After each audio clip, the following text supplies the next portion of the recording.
வார்த்தை, எவன் ஞானம் உள்ளவனும் இவைகளை கவனிக்கணும். பைபிள்லயே இந்த மாதிரி ஒரு ஸ்டேட்மெண்ட்டை இந்த வசனத்துல பார்க்கணும். இது அப்படி பழிச்சு நம்மளுக்கு பேசுற மாதிரி இருக்கும். எப்படிப்பட்ட ஆட்களுக்கு தேவன் உதவி செய்கிறாரு?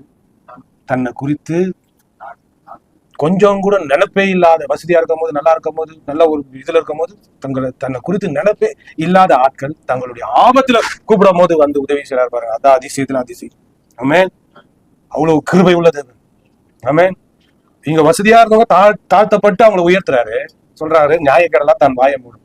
இவங்களுக்கு போய் இதை செய்யலாமா? நீ நல்லா இருக்கிற பாரு, நீ நல்லா இருக்கிற பாரு, அதை நினைச்சாதான் எனக்கு புளிப்பாகுது அப்படின்ற மாதிரி, அதை நினைச்சாதான் எனக்கு வயிறு இருக்குதுன்ற மாதிரி கர்த்தர் அப்படி மாத்துறாரு. ஆமென். சொல்றாரு, எவன் ஞானம் உள்ளவனோ அவன் இவைகளை கவனிக்க கடவன். ஞானவான்கள் கர்த்தருடைய கிருபைகளை உணர்ந்து கொள்வார். ஆமென். அவருடைய கிருபையை நம்ம உணர்ந்து கொள்ளணும். இந்த வாசனத்தை முடிச்சிடறேன். 57. ஆமா, ஏசாயா 57:16. நான் எப்போதும் மழைக்காட மாட்டேன், நான் என்றைக்கும் கோபமா இருப்பதும் இல்லை. ஏன்னா ஆவியும் நான் உண்டு பண்ணின ஆத்துமாக்கள் என் முகத்துக்கு முன்பாக சோர்ந்து போகுமே. கவனிச்சிங்களா? கடவுள் எப்படி பாக்குறாரு நம்மள? நான் எப்பவுமா கோபமா வந்து வழக்காடினு இருந்தேன்னா என் முன்னாடி நீ என்ன பண்ணுவேன்? சோர்ந்து போயிடுவேன். நான் எப்பவுமா கோபமா இருக்குது இல்லை. நீ அக்கிரமணியம் பண்ணோம், பாவம் பண்ணாலும் நான் மன்னிக்கிறதுக்கு தயாரா இருக்கிறேன். நான் கோபம் மட்டும் பட்டு உங்ககிட்ட வழக்காடினா நிக்க முடியாது. அதனால தான் இப்போ தாவீது சொல்றேன், அவன் அக்கிரமத்தை நீங்க வந்து கணக்கு எடுத்து பாத்தீங்கன்னா எவன் நிலை நிற்பான்டவன்? யாரும் நிலை நிற்க முடியாது. உங்க கிருபை, உங்களுடைய அன்பு எல்லாத்தையும் கழுவி சுத்திகரிக்கும். எல்லாத்தையும் எப்படி பாக்குற ஒரு பெர்க்மன்ஸ் ஐயா பாட்டுல எனக்கு ரொம்ப பிடிச்ச வரி, பாவம் செய்யாத ஒரு மகனை போல பார்க்கின்றார் பரமபிதா. சரியான வரி அது. அப்படிதான் ஆண்டவர் பாக்குறாரு. நம்ம என்ன பண்றோம்? இந்த பாவம் அந்த பாவம் எதனா பாப்பாரா? கொடுக்கப்பட்ட கிரயம், அந்த மாதிரி கிரயம்.